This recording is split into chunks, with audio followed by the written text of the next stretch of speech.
আমাদের তৃপ্তি লাভ করবেন। হরে কৃষ্ণ। গুরবে গৌরচন্দ্রায়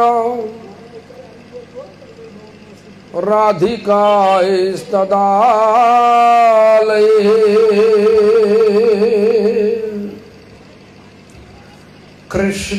কৃষ্ণায় কৃষ্ণ ভক্তায় তদ্ভক্তায় নমো নমঃ। শ্রী কৃষ্ণ চৈতন্য প্রভু নিত্যানন্দ শ্রী অদ্বৈত গদাধর শিবাসাদি গৌর ভক্ত বৃন্দ। হরে কৃষ্ণ কৃষ্ণ কৃষ্ণ হরে হরে হরে রাম রাম রাম হরে হরে। সর্বাগ্রে শ্রী ভগবানের অভিন্ন প্রকাশ বিগ্রহ শ্রী ভগবত জ্ঞান প্রদাতা ভগবানের সেবা অধিকার প্রদানকারী শ্রী গোপীনাথ গৌড়ীয় মঠ প্রতিষ্ঠানের প্রতিষ্ঠাতা শ্রী গুরুপাদ পদ্ম নিত্যলীলা প্রবিষ্ট বিষ্ণুপাদ স্তোত্র রচিত শ্রী শ্রীমদ ভক্তি প্রমোদ পুরী গোস্বামী ঠাকুর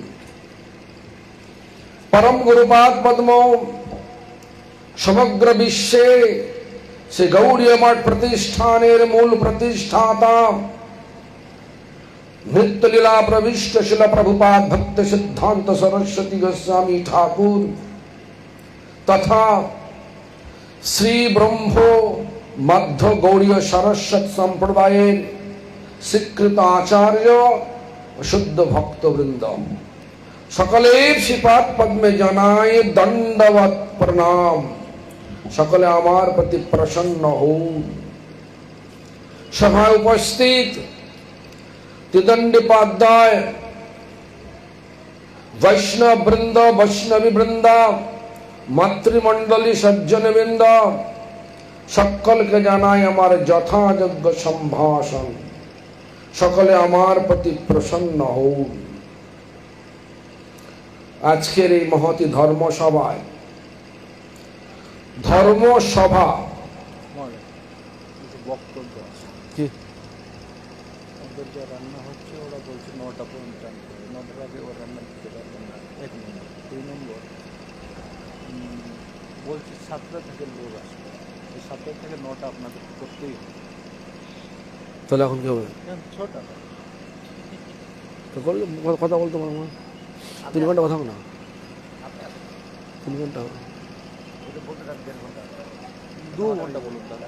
আচ্ছা একটু বলুন, হাঁপিয়ে যাবো তাহলে। একটু কীর্তন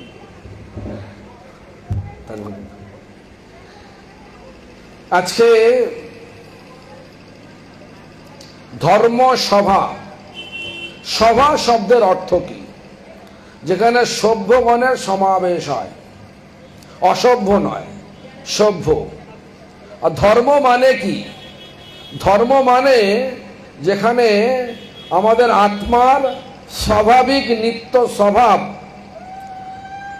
আত্মার যে স্বাভাবিক নিত্য স্বভাব,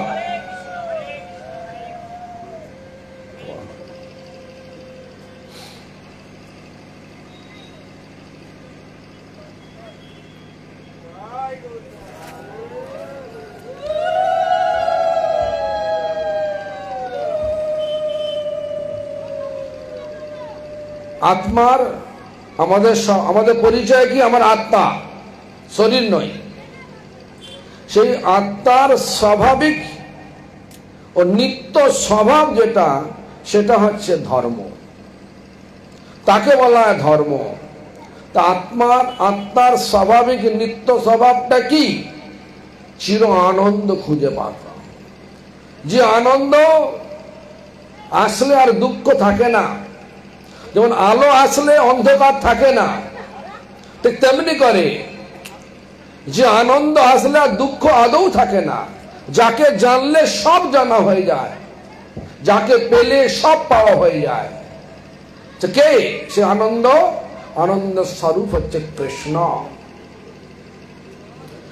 তার মানে যেখানে সেই স্বয়ং ভগবান কৃষ্ণ, যিনি সমস্ত আনন্দের আকর, তার কথা আলোচনা হয়, তাকে বলা হয় ধর্মসভা। কৃষ্ণের কথা যেখানে আলোচনা হয় তাকে বলা হয় ধর্মসভা। এই ধর্মসভার এই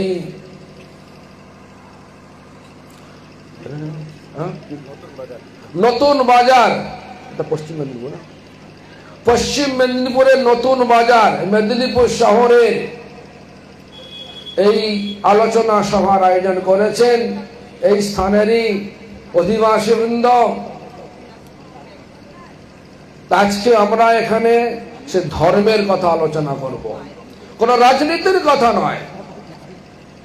যেমন আজকে নগর পরিক্রমা করবার সময় আমরা দেখতে পেলাম বিভিন্ন রাজনৈতিক দল তাদের বাহবা, তাদের গুণগান করছে, কত কাজ করেছে, কত কাজ করেছে।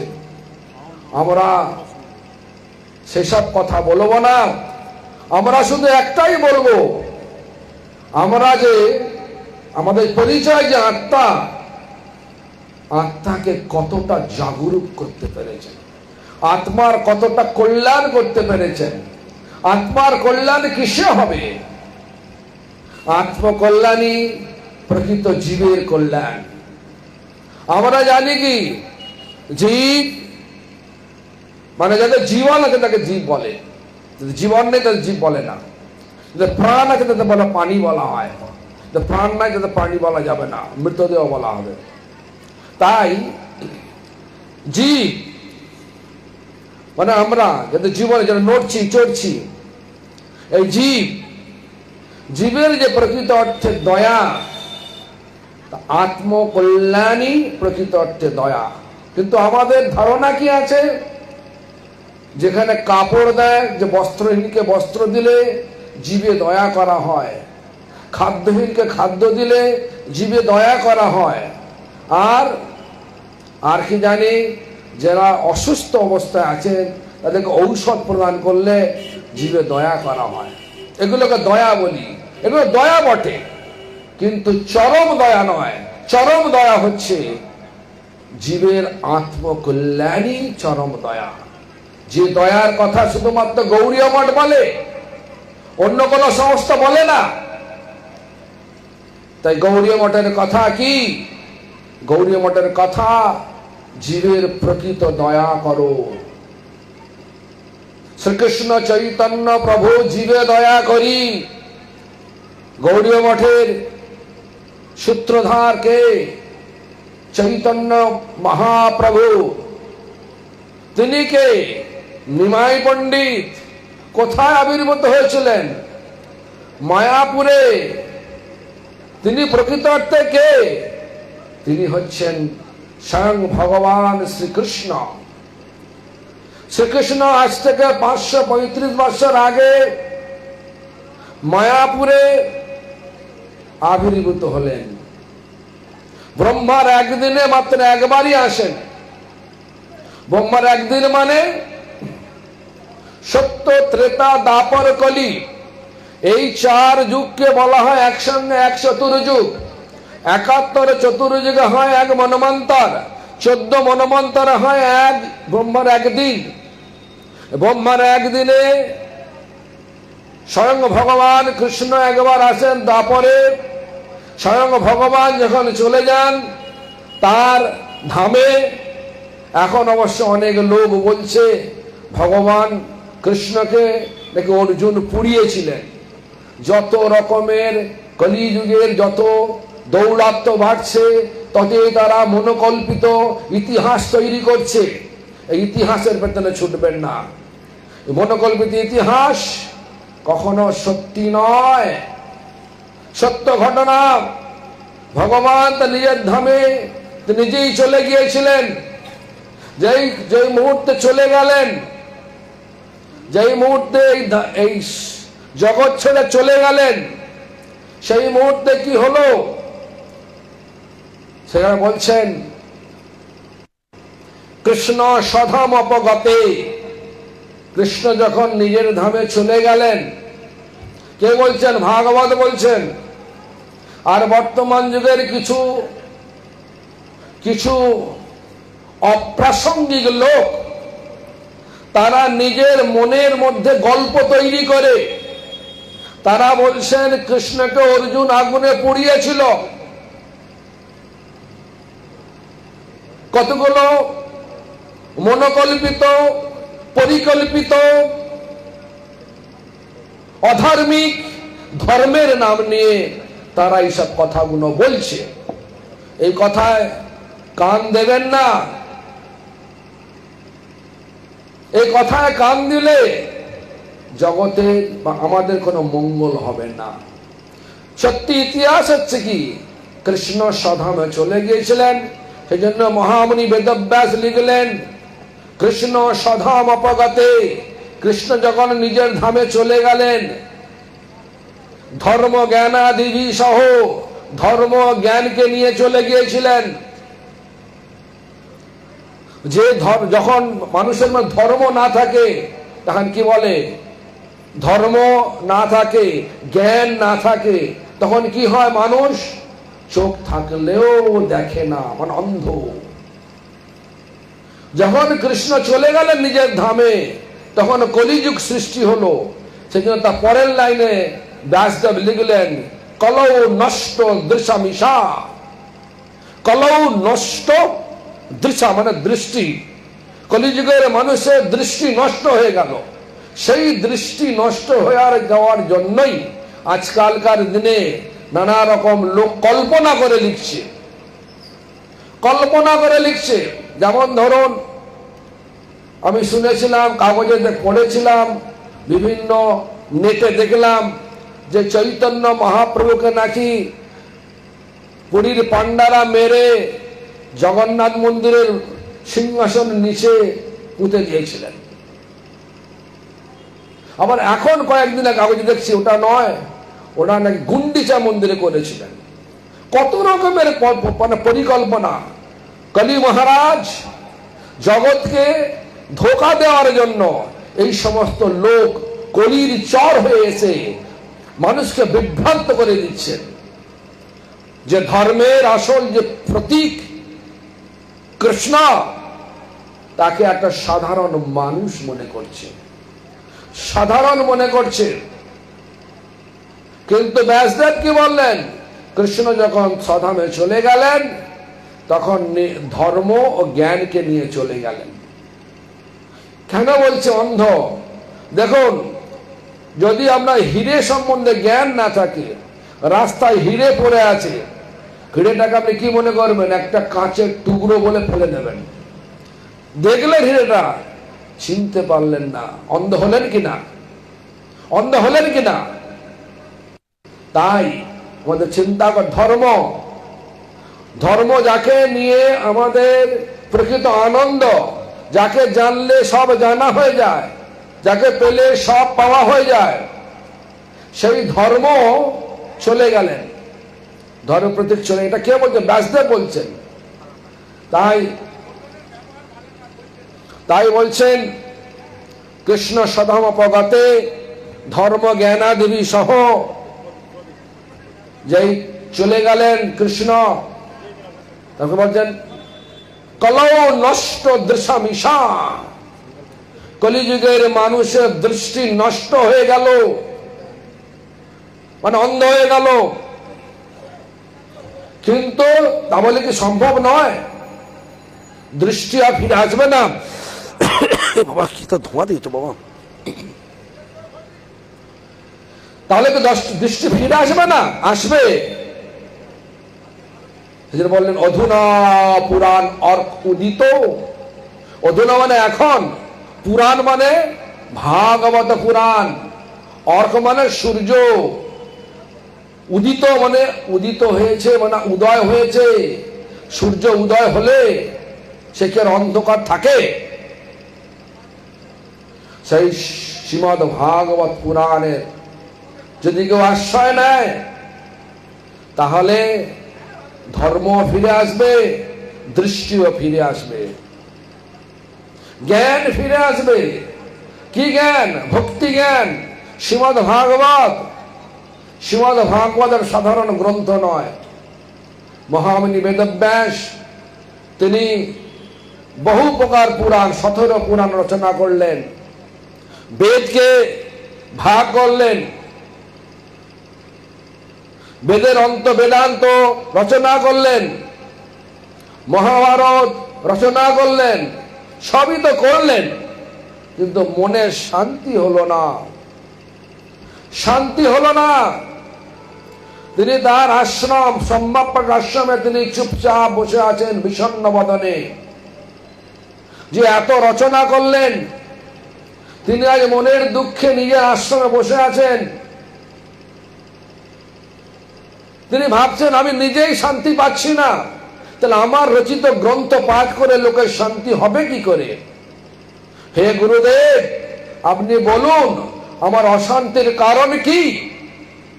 তখন গুরুদেব নারদ মুনি প্রকটিত হয়ে তিনি বললেন, ব্যাস, তুমি যদিও সব পুরাণ রচনা করেছো, উপনিষদ রচনা করেছো, বিভিন্ন শাস্ত্র রচনা করেছো, কিন্তু তাতে তুমি অমল ভগবানের অমল যশের কথা লেখো নাই। ভগবানের অমল মানে যাতে কোনো মল থাকে না। মলটা কি না? জ্ঞান ও কর্ম মিশ্রিত হবে না, শুধু ভক্তি থাকবে। অমল যশের কথা লেখো নাই। তুমি অমল যশ কথা লিখে শ্রীমদ্ ভাগবত রচনা করো। অমল যশ কথা লিখে শ্রীমদ্ ভাগবত রচনা করো। দেখুন, শ্রীমদ্ ভাগবত এমন একটা গ্রন্থ, যে গ্রন্থ শুধু ভক্তির কথা, ভগবানের অমল যশের কথা বলা হয়েছে। অমল যশের কথা বলতে গিয়ে শ্রীমদ্ ভাগবত নবম স্কন্ধ পর্যন্ত শুধু ভক্তেরই গুণগান করলেন। দশম স্কন্ধে গিয়ে ভগবান আবির্ভূত হলেন। একাদশ স্কন্ধে ভগবানের আদেশ, ভগবান উপদেশ দিলেন। এইভাবে শ্রীমদ্ ভাগবত রচনা হলো। শ্রীমদ্ ভাগবত রচনা করার পরে মানুষ প্রকৃত ধর্মকে খুঁজে পেলেন। ভক্তি একমাত্র ধর্ম, ভক্তি একমাত্র ধর্ম।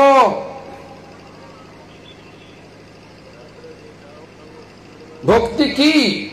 ভক্তি মানে যিনি অন্য কোনো মানে ভগবানকে সেবা করে অন্য কিছু চায় না, জগতের কিছু বস্তু লাভ করতে চায় না, শুধু কি চায় না ভগবানের সুখই চায়, নিজের কিছু সুখ চায় না।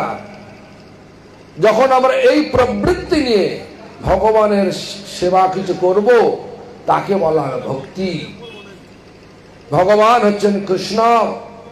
সেই কৃষ্ণ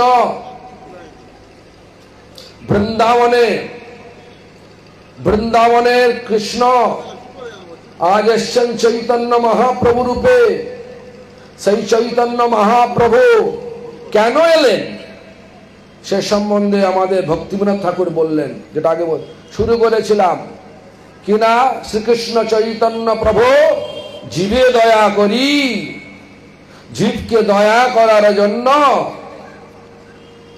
শ্রীকৃষ্ণ চৈতন্য মহাপ্রভু আবির্ভূত হলেন। একা না, না না না, একা নয়, সপার্ষদস্য ধাম সহবতরী, নিজের পার্ষদদের নিয়ে এলেন। কে পার্ষদ? কৃষ্ণের পার্ষদ, স্বরূপ শক্তি স্বরূপ। কে?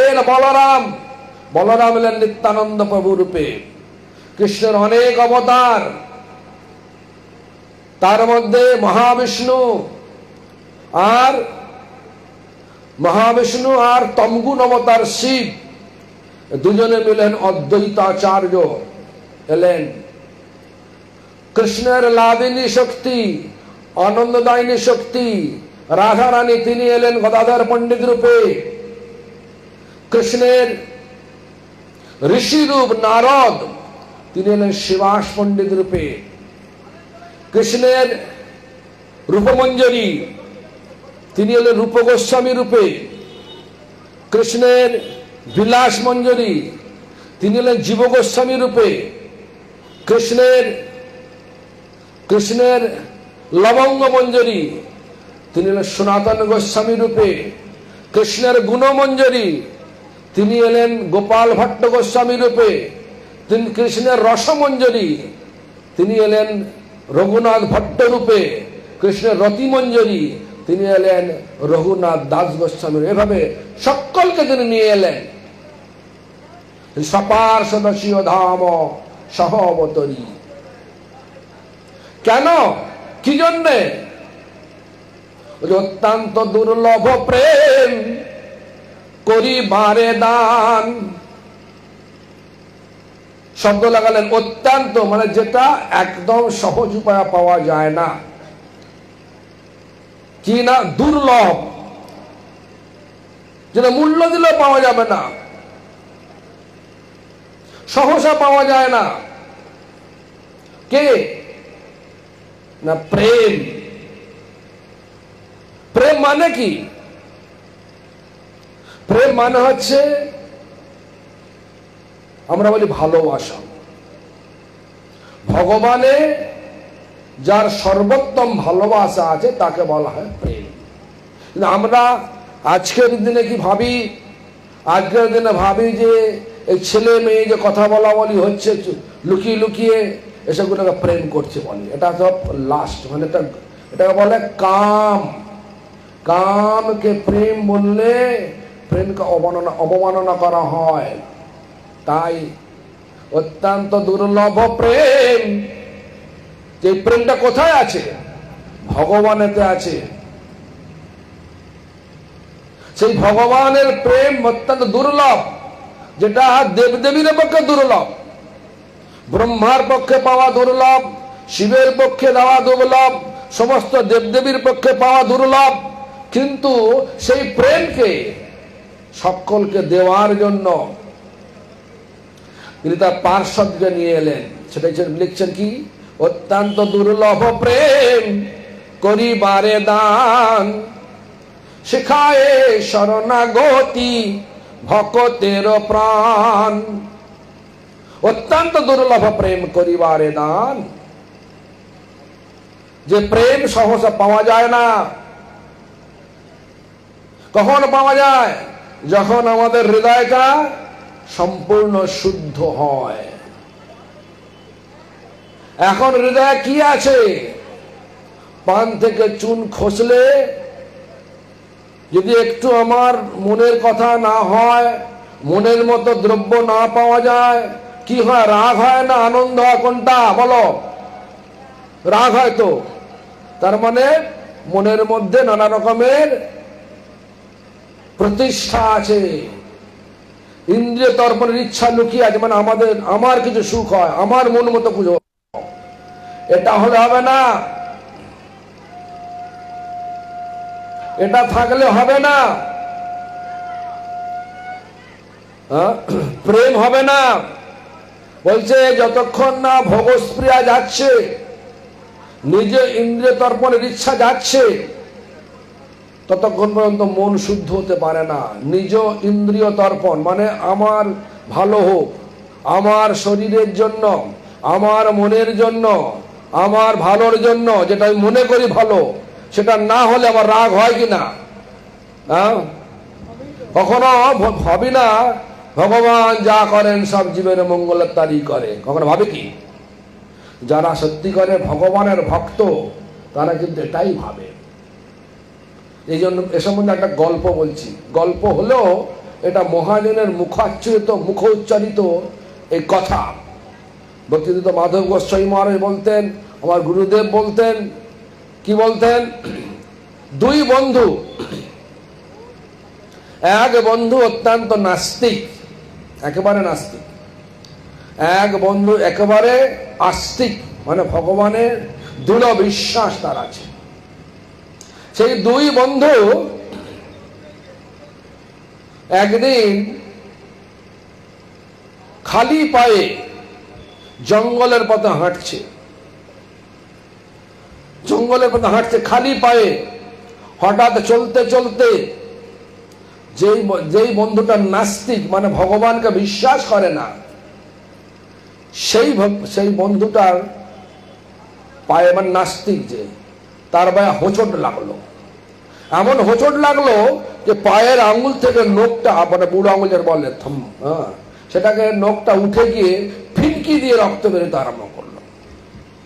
আর যে বন্ধুটা ভগবানে বিশ্বাস করে, ভগবান যা করে তা জীবের মঙ্গলের জন্য করে, সে বলে উঠলো, ভগবান যা করে জীবের মঙ্গলের তারই করে। তখন যে নাস্তিক, সে তো বিশ্বাস করে না, আরে ভগবান কি কেন, কি আমার মঙ্গলে রেখেছে, আমার যন্ত্রণা ছটফট করছি, তুই আমার সাথে মজা করছিস। ক্রোধে অগ্নিগর্ভ হয়ে তাকে ঠেলতে ঠেলতে নিয়ে যাচ্ছে।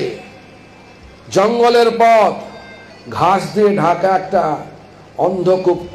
অন্ধকূপ ছিল, ঘাস দিয়ে ওপরে ঘাস দিয়ে ঢাকা, কূপটা ওপরে ঘাস দিয়ে ঢাকা। দুম করে সেই বন্ধু পড়ে গেল অন্ধকূপের মধ্যে। গভীর অন্ধকূপ, এত ক্রোধ সেই বন্ধু, সেই নাস্তিক বন্ধু বলছে, যার পায়ে হোঁচট লেগে ফিনকি দিয়ে রক্ত, দেখ এবার তুই বোঝ তোর এখন ভগবান কি করে, এটা ভালো করছে না খারাপ করছে, তুই বোঝ।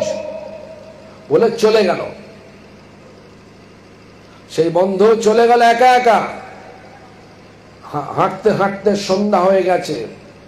সন্ধ্যাকালে যদি রাস্তায় পথ হারিয়ে যায়, জঙ্গলের পথ হারিয়ে যায়, কি মনে হয়? আমি জানি, আমি একবার হারিয়েছিলাম রাশিয়ার মস্কো জঙ্গলে।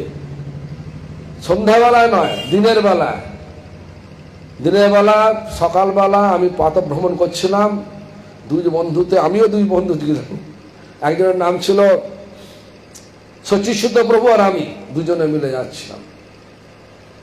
তো হঠাৎ দেখি না, বাড়িতে দেখা যাচ্ছে দূরে, বেরোবো করতে এই জঙ্গলের পথ দিয়ে। সে সন্ধ্যা হয়ে গেছে, এই জঙ্গলের পথে হারিয়ে গেল সেই বন্ধু। হঠাৎ দেখতে পেল একদল লোক আসছে। সে লোকগুলোর কাছে গেল। সে লোকগুলো কিন্তু আসল লোক নয়, সে হচ্ছে ডাকাত দল। তারা খুঁজছে, জঙ্গলের জানোয়ারকে খুঁজছে। সেদিন জানোয়ার পাওয়া গেল না। তারা ভাবলো এটা সুঠাম দেহ বিশিষ্ট এই মানুষ পাওয়া গেছে, একেই বলি দেওয়া হবে আমার মায়ের কাছে। কেন? ডাকাত দল, তাদের প্রথা রয়েছে, যদি মাকে বলি দিয়ে তার ডাকাতি করতে যায়, তাহলে সেদিনে তাদের উপঢৌ, মানে অনেক লাভ হয়। এই বিচার নিয়ে সেই নাস্তিক ব্যক্তিটাকে, ছেলেটাকে নিয়ে চলে গেল তাদের সেই মায়ের কাছে। স্নান করিয়ে হাঁড়ি কাঠে মাথা গলিয়ে দিয়েছে, কাতান তুলে দিয়েছে। একটা মানুষ হাঁড়ি কাঠে মাথা গোলাচ্ছে, সে তো চেষ্টা করবে বেরিয়ে আসা। সেই চেষ্টা ধস্তাধস্তিতে তার আবার লেগে গেছে পায়ের মধ্যে, ফিনকি দিয়ে রক্ত বেরোচ্ছে। কিন্তু একটা কামারের মনে একটা সংস্কার ছিল, যদি ক্ষত দেহ ভগবান, মানে তাদের যে দেবতাকে, দেবীকে যদি অর্পণ করা যায়, তাহলে বংশকে নির্বংশ করে দেয়। যেই মুহূর্তে দেখলো ক্ষত শরীর, হাঁড়ি কাঠ থেকে মাথাটা খুলে নিয়ে যা পালা। তখন মাথায় বুদ্ধি হলো, আরে আমার বন্ধু তো বলেছিল ভগবান যা করে তা জীবের মঙ্গলের তারই করে, তাহলে বন্ধু তো সত্যি বলেছে। আর যদি আমার পায়ে হোঁচট না লাগতো, তাহলে আজকে তো আমাকে এরা কি করতো? শেষ করে দিত, বলে বলি চড়িয়ে দিত। তখন বন্ধুর খোঁজ এলো। বন্ধুর খোঁজে সকালবেলা বেরোলো। ঠিক খুঁজতে খুঁজতে সেই কুয়ার কাছে চলে গেল। বন্ধুকে কুয়া থেকে তুললো আর বলতে লাগলো, হে বন্ধু, তুমি আমার সত্যিকারের বন্ধু, তুমি যেটা বলেছিলে সেটা সত্যি ঘটনা। বন্ধু জিজ্ঞাসা করছে, কি ব্যাপার? এতদিন বিশ্বাস করতে না, হঠাৎ তুমি এখন বিশ্বাস করছো, কি ব্যাপার? বলছে, সারা রাত্রির এই ঘটনা হয়েছিল আমার সঙ্গে। এটা যদি না হতো তাহলে আজকে আমি বেঁচে থাকতে পারতাম না। তার বন্ধু তখন বলছেন, নাস্তিক বন্ধু তখন বলছে, আচ্ছা আমি তো আমারটা বুঝলাম, তুমি যেখানে সারা রাত্রি ধরে কন্ধ কূপেতে পড়ে থেকে কষ্ট পেলে, তোমার কি উপকার হলো বলো? ভগবান তোমার কি মঙ্গল করলো? তখন সেই আস্তিক বন্ধুটা বলছে, আচ্ছা ভাই, যদি আমরা দুজনে হাঁটতাম তাহলে কি হতো? তোমাকে বাদ দিয়ে আমাকে বলি দিত। তুমি ফেলে দিয়েছো এখানে, অন্ধকূপে রেখে দিয়েছো, আমি সারা রাত্রির ভগবানকে স্মরণ করেছি, আর আজকে তুমি আমাকে এসে তুললে। যদি একসঙ্গে হাঁটতাম, তোমাকে বাদ দিয়ে আমাকে বলি চড়িয়ে দিত, তাহলে ভগবান উপকার করলো না, মঙ্গল করলো না? তো ভগবান যা করে জীবের মঙ্গল, ভগবান, এটা ভক্তদের বিশ্বাস। ভক্ত মাত্রই বিশ্বাস করেন না। কখনো পান থেকে চুন খসে গেলে রাগ করে না, যা হচ্ছে ভগবান ভালোই করছে। তাই এই বিশ্বাসটা যতক্ষণ না আসে ততক্ষণ বলছে তার মনটা শুদ্ধ হয় না। এটা কি নরোত্তম ঠাকুর আমাদেরকে বললেন, বিষয় ছাড়িয়া কবে শুদ্ধ হবে মন। বিষয় মানে ভোগ বাসনা। এই জড় ভোগ বাসনার যতক্ষণ আমাদের মন থেকে যাচ্ছে ততক্ষণ পর্যন্ত মনটা শুদ্ধ হতে পারে না। আর মন শুদ্ধ না হলে এই ভৌতিক জায়গা ছেড়ে বৃন্দাবনে প্রবেশের অধিকার হয় না। এই জন্য নরোত্তম ঠাকুর বললেন, কি বললেন? কবে হাম হে রব শ্রী বৃন্দাবন। মন শুদ্ধ না হলে বৃন্দাবনে প্রবেশ অধিকার হয় না। মন শুদ্ধ হলেই প্রেম আসে। আর মনকে শুদ্ধ করার জন্য, চিত্তকে শুদ্ধ করার জন্যই ভগবান প্রেমের রূপ হরিনাম সংকীর্তন দিয়েছেন। প্রেম মানে কোনো একটা লাড্ডু নয় যে খেয়ে নিলে প্রেম হয়ে যাবে। প্রেম হচ্ছে নাম।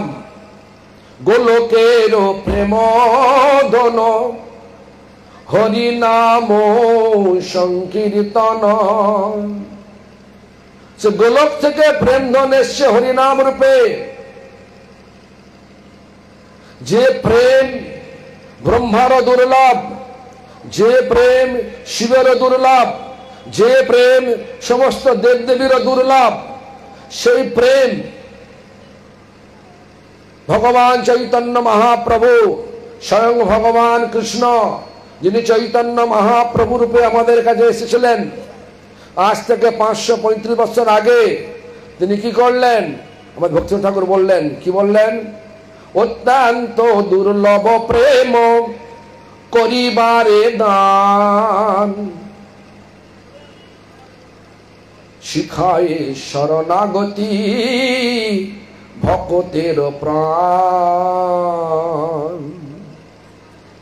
অত্যন্ত দুর্লভ প্রেম, যেটা অত্যন্ত দুর্লভ। আবার বলছি, শিবের পক্ষে দুর্লভ, ব্রহ্মার পক্ষে দুর্লভ, স্বর্গের দেবদেবীর পক্ষে দুর্লভ। সেই প্রেম আমাদের সকলকে দেবার জন্য কি শেখালেন? শরণাগতি শেখালেন। শরণাগতি মানে কি? শরণাগতি মানে কোনো ডিম্যান্ড থাকবে না, মানে কোনো চাহিদা থাকবে না। মানে এক কথা এটা বলে যে শরণাগতির ব্যাখ্যা দিতে গিয়ে ভক্তি ঠাকুর বললেন, দৈন আত্ম নিবেদন গোপতৃপ্তে বরণ। দৈন, কিরাম দৈন, বৃক্ষ যেন কাটিলেও কিছু না বলয়, শুকাইয়া মইলে কারে প্রাণী নামা গয়, পানি নামা গয়। বৃক্ষ মানে গাছকে কাটলে যেমন কিছু বলে না, শুকিয়ে মরে গেল জল চায় না, কিন্তু ফল দিয়ে যায়, ছায়া দিয়ে যায়।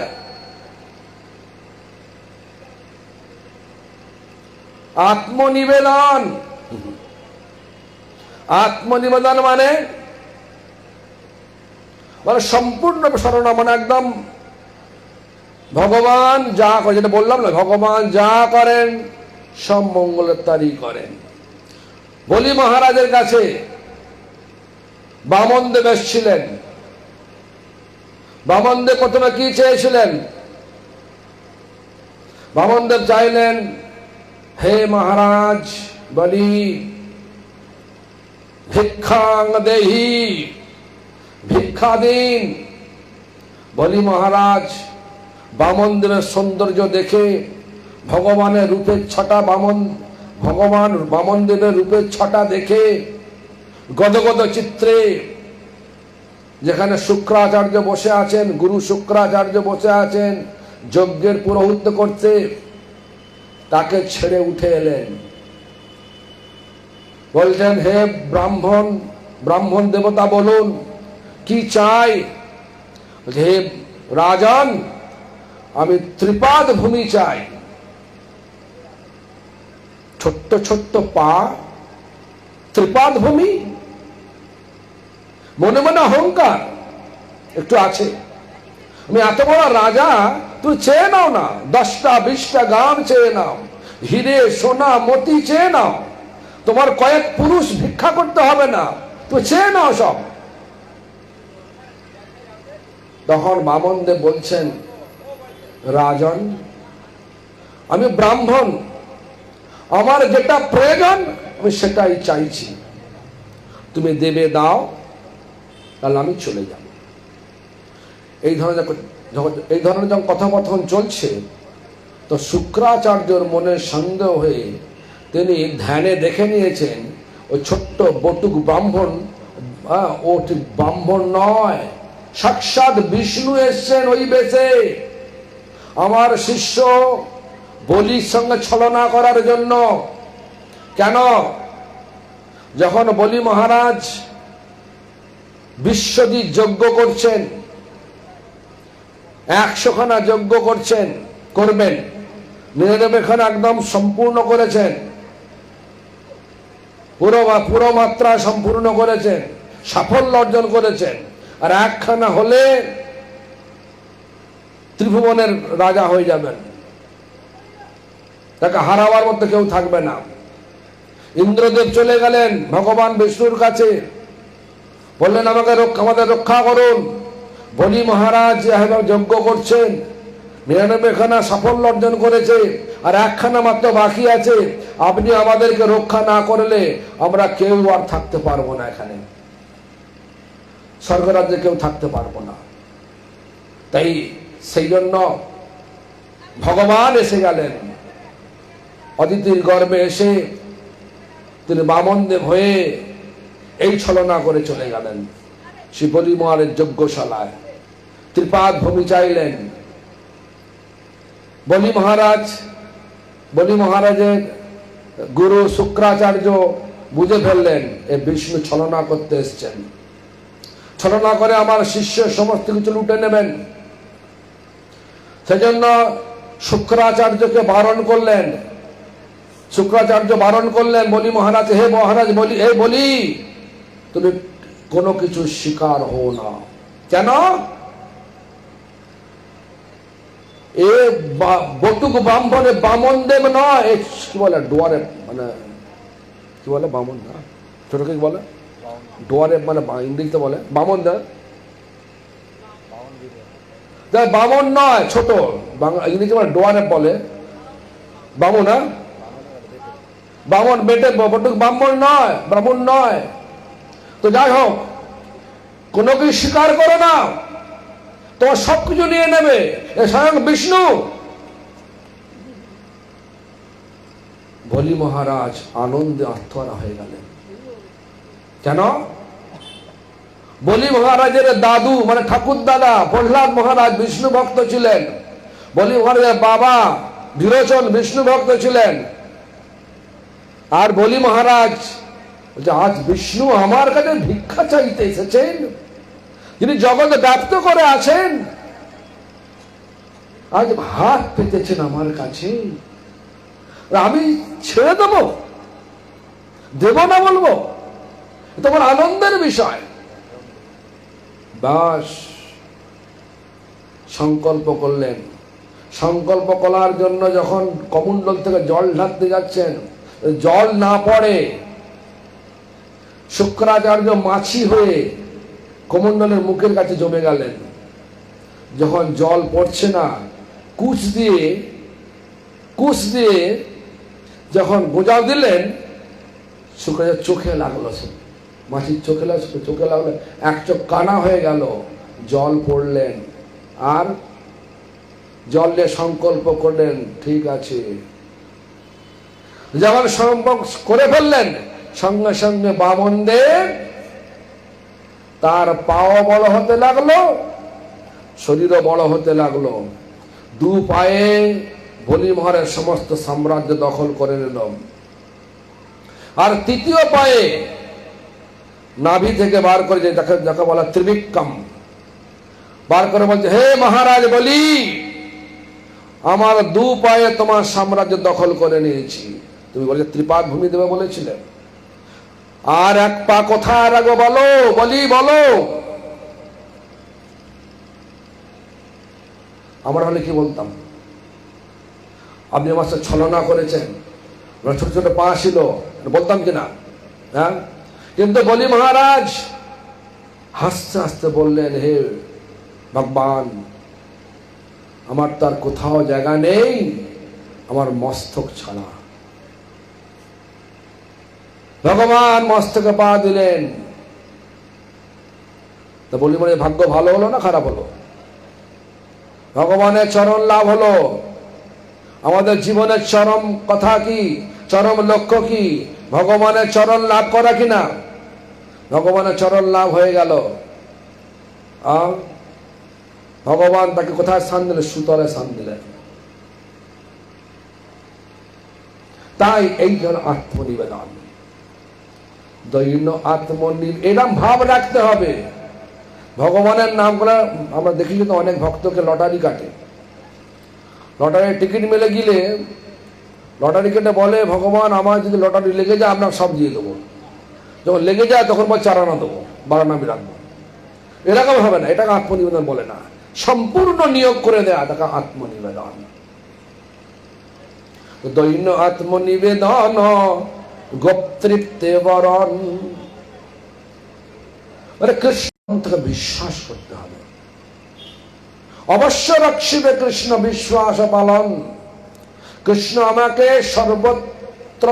সর্বাবস্থা রক্ষা করছেন, এটাও হৃদয়ের অন্তঃকরণ থেকে বিশ্বাস করতে হবে।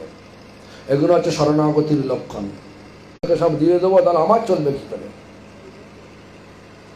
তো অবশ্য আমার কৃষ্ণ আমাকে পালন করেন, কৃষ্ণ আমাকে রক্ষা করেন। যেমন কৃষ্ণ যে রক্ষা করেন, আমরা যদি একটু বুদ্ধি দিয়ে বিচার করেন তাহলে দেখতে পাবেন। কেন? এই যে আদান প্রদান হচ্ছে, গাছেরা অক্সিজেন ছাড়ছে, আমরা অক্সিজেন নিচ্ছি, আমরা কার্বন ডাইঅক্সাইড ছাড়ছি, আর গাছ তারা কার্বন ডাইঅক্সাইড নিচ্ছে। এই যে আদান প্রদানটার ব্যবস্থা কে করলো? কোন বৈজ্ঞানিক করেছে? কোন সরকার করেছে? তা তো নয়, ভগবান কর্তৃক সৃষ্টি হয়েছে। ভগবান আমাদেরকে নিঃশ্বাস দিচ্ছে, খাদ্য দিচ্ছে। জমি তো অনেক আছে, যেমন কালকে জল হওয়ার পরে আমি তো বাঁকুড়ায় ছিলাম,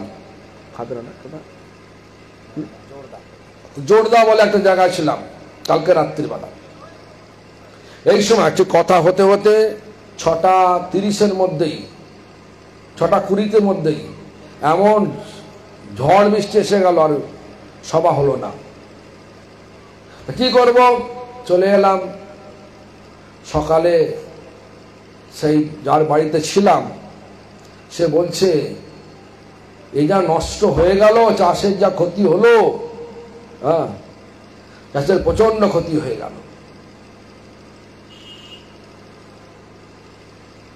তো যাই হোক, এই যে চাষ, আমরা ভাবছি আমরা চাষ করছি তাই খেতে পাচ্ছি। ভগবান যদি আলো না দিতেন, জল না দিতেন, জমি আছে, চাষ হতো? সেই জন্য ভগবান খাওয়ারও দিচ্ছে, নিঃশ্বাস প্রশ্বাস দিচ্ছে, বুদ্ধি দিয়েছেন ভগবান। যে বুদ্ধি আমাদের আছে, শরীরটা ভগবান দিয়েছে, সবটাই, চোখ দিয়েছে ভগবান, কান দিয়েছে ভগবান, সবটাই ভগবান দিয়েছে, কিন্তু ভগবানকে মানব না, ভগবানকে মানব না। এটাই এখন বেশিরভাগ লোকের ধারণা হয়ে আছে। বেশিরভাগ লোক এটাই বোঝে ভগবান কি করছে। আরে ভগবান করছে বলেই আমরা বেঁচে আছি, নিঃশ্বাস নিচ্ছি, খাচ্ছি, ঘুরছি ফিরছি, দেখছি, হাত নাড়াচ্ছি, এক স্থান থেকে আর স্থানে যাচ্ছি, মনের আদান প্রদান করছি। কিন্তু ঘটনা হলো, যখন মতো মানুষ হয়ে জন্ম লাভ করলাম, আমাদের স্বভাবটা গড়েছি কোথা থেকে? না, সঙ্গের প্রভাব থেকে স্বভাবটা গড়েছি। মানুষের স্বভাব এক নয়, এক এক মানুষের স্বভাব এক এক রকম। কেন? যেরাম সঙ্গ করি সেরাম স্বভাব গড়ি। এখন বেশিরভাগ সঙ্গ কিসের? ভগবানের সঙ্গ হয় নাকি? তাই জগতে যা বুকে যান না, সবাই রাজনীতি সঙ্গ করে, অমুক পার্টি তমুক পার্টি, পার্টি পার্টি সব করে করে একবার এ পার্টি একবার সে পার্টি করে, লাভ তো কিছু হয় না। যে জন্য মানুষ জন্ম পেয়ে এখানে এসেছি, সে লাভ কিছু হয় না। পকেট ভরা কিছু লাভ হয় বটে, যার শরীর চলে গেলেই ও পকেটও চলে যায়, এখানেই থেকে যায় পকেটটা। কিন্তু ভগবান বলছেন, তোমাকে মানুষ দেহ দিয়ে পাঠিয়েছি পরমার্থ লাভের জন্য। যে পরমার্থ তুমি সঙ্গে নিয়ে আসবে আমার কাছে, যদি অর্থ উপায় করো সব এখানে রেখে যেতে হবে। যা কিছু করবে, অর্থ মানে এই জড়বিদ্যা, টাকা পয়সা, যা কিছু করবেন, বাড়ি গাড়ি সব করবে, সব এখান থেকে যেতে হবে। কেউ কিচ্ছু নিতে পারবে না। নিতে পারবে কেউ? যদি মরবার সময় কেউ বলে, আরে তুমি যাচ্ছ তো, মরে যাচ্ছ, তুমি তো ফিরে যাবে, স্বর্গে যাবে, একটা ছুঁচ নিয়ে যাও, ওখানে সেলাইয়ের অনেক প্রয়োজন আছে, কাপড় চুনে গেছে, পারবে নিয়ে যেতে? ছুঁচ দিতে পারবে? পারবে না। এই জন্য আমাদের বুঝতে হবে, মানুষ দেহটা ভগবান দিয়েছেন কি জন্যে? পরমার্থের জন্য। যে পরমার্থ মানে কি? যে অর্থটা আমরা নিয়ে যেতে পারবো সঙ্গে। কার সঙ্গে? আত্মার সঙ্গে। আত্মকল্যাণের জন্য মানুষ দেহ। আত্মকল্যাণটাই হচ্ছে প্রকৃত ধর্ম। ধর্ম মানে কি বলে শুরু করেছিলাম? যে আত্মার স্বাভাবিক নিত্য স্বভাবকে বলা হয় ধর্ম। আত্মার স্বাভাবিক নিত্য স্বভাবটা চির আনন্দ লাভ করা, চির আনন্দ স্বরূপটাই হচ্ছে কৃষ্ণ। সেই চির আনন্দ স্বরূপটা হচ্ছে কৃষ্ণ। কৃষ্ণ আজ এসছেন আমাদের কাছে নাম রূপে, হরে কৃষ্ণ মহামন্ত্র রূপে। তাই ভগবান কৃষ্ণ আমাদেরকে পালন করেন, এ বিশ্বাস করতে হবে। আমাদের রক্ষা করেন, এটা বিশ্বাস করতে হবে। এটা একটা শরণাগতির অঙ্গ। আর কি বললেন? ভক্তি অনুকূল মাত্র কার্যের শিকার। ভক্তি যেটা অনুকূল, যেমন আজকে এখানে আমি এসেছি, আপনি এসেছেন, সব এসেছেন কি জন্যে? কোন ভৌতিক আলোচনা করার জন্য? হ্যাঁ কি না? হ্যাঁ কি না? কে বলে না কেউ না। তার কি জন্য এসছি আমরা এখানে? ভগবানের কথা শোনার জন্য, স্মরণ করার জন্য। ভাববেন না আমি বলছি বলে আমি সব জানি, তাই নয়। আপনি আছেন, আপনারা আছেন, আপনাদের উপস্থিতি আমাকে ভগবানকে স্মরণ করিয়ে দিচ্ছেন। তো আপনারও প্রয়োজন আছে, আমারও প্রয়োজন আছে। সকলের একই উদ্দেশ্য, ভক্তি অনুকূল গ্রহণ করা। এখানে ভগবানের কথা আলোচনা হবে, ভগবানের কথা স্মরণ হবে, এটা ভক্তির অনুকূল। এখানে গান হবে, কি গান হবে? ভৌতিক গান তা তো হবে না। যা কিছু হবে হরিনাম সংকীর্তন হবে, হরির গুণগান করা হবে। আমাদের সুদর্শন প্রভু মনে আছে না? হ্যাঁ, গান করলেন, সুন্দর গান করেছেন। শ্রী গুরু চরণ পদ্ম, প্রথম গান। আমরা ছিলেন না হয়তো, আমি দেখলাম যে এখানে সময় বেশি নেই, আমাদের যেতে হবে। এখানে এসে বসে গেছি। ওনাকে বললাম আপনার গলাটা ভালো, গান করুন, একটা কীর্তন করুন। তো সুন্দর সুরে কীর্তন করলেন। শ্রী গুরু চরণ পদ্ম কেবল ভকতি সদম। অর্থ বোঝেন? আমরা তো জানি শ্রী গুরু মানে গুরুদেবের চরণ পদ্ম, চরণটা হচ্ছে পদ্মের মতো, এটা তো ভাবি নাকি? কিন্তু এটার অর্থ শ্রী মানে রাধারানী, রাধারানী গুরু। কেন? গুরু মানে কি? গুরু আচার্য। আচার্য মানে কি? যিনি আচরণ করে ভগবানের সর্বোত্তম সেবা শিক্ষাটা দিয়ে থাকেন, তিনি আচার্য পদবাচ্য। দেখুন আবার বলছি, যিনি আচরণ দ্বারা ভগবানের সর্বোত্তম সেবা শিক্ষাটা দিয়ে থাকেন, তাকে বলে আচার্য। রাধারানী তিনি আচরণ দ্বারা সর্বোত্তম সেবা শিক্ষা দিয়েছেন। এই জন্য শরৎ পূর্ণিমার দিনে ভরা রাসেতে কৃষ্ণ কাকে নিয়ে চলে গেলেন? রাসমঞ্চ ছেড়ে কাকে নিয়ে চলে গেলেন? চন্দ্রাবলীকে। তো প্রবেশের অধিকার নেই। রাধাকে নেই। কেন? সমস্ত গোপী শিরোমণি রাধা রানী তার সেবায় এত সন্তুষ্ট, কৃষ্ণ রাধাকে নিয়ে চলে গেলেন। তাহলে এটাই প্রমাণ হয়ে যায়, সমস্ত গোপীদের যত সেবা তার থেকেও তার থেকে অধিক সন্তুষ্ট ভগবান রাধা রানীর সেবায়। এই জন্য রাধা রানীর শ্রেষ্ঠ আচার্য। আর সেই রাধা রানীকে লক্ষ্য করে ভগবান কৃষ্ণ আমাদের জানালেন, রাধার কৃপা না হলে আমার কৃপা কেউ পাবে না। এটাকেই তিনি বললেন। কিভাবে বললেন?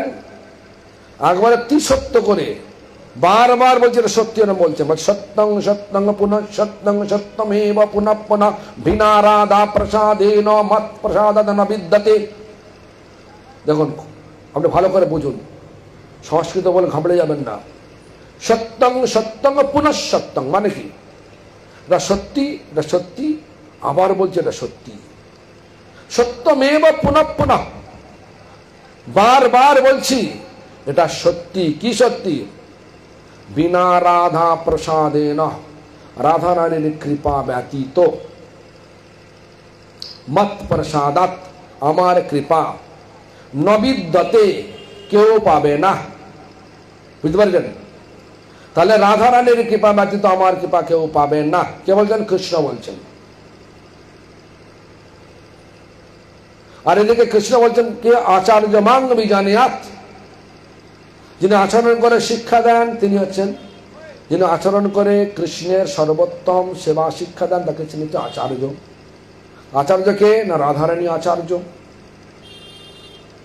আচার্যকে আমারই স্বরূপ জানবে। আর যদি দেখা যায় তত্ত্ব কথা দেখা যায়, দেখবেন কৃষ্ণের বাম অঙ্গ থেকে এসছেন রাধারানী, আর ডান অঙ্গ থেকে এসছেন বলরাম। সন্ধিনী শক্তি, লাদিনী শক্তি। আবার সন্ধিনী শক্তির কৃপা না হলে, বলরাম বা নিত্যানন্দের কৃপা না হলে রাধা গোবিন্দের সেবা পাওয়া যাবে না। নরোত্তম ঠাকুর সেটা আবার বললেন। কোথায় বললেন দেখুন, যদি কীর্তন পড়ে থাকেন তাহলে নিশ্চয়ই জানবেন। নিতাই পদ কমল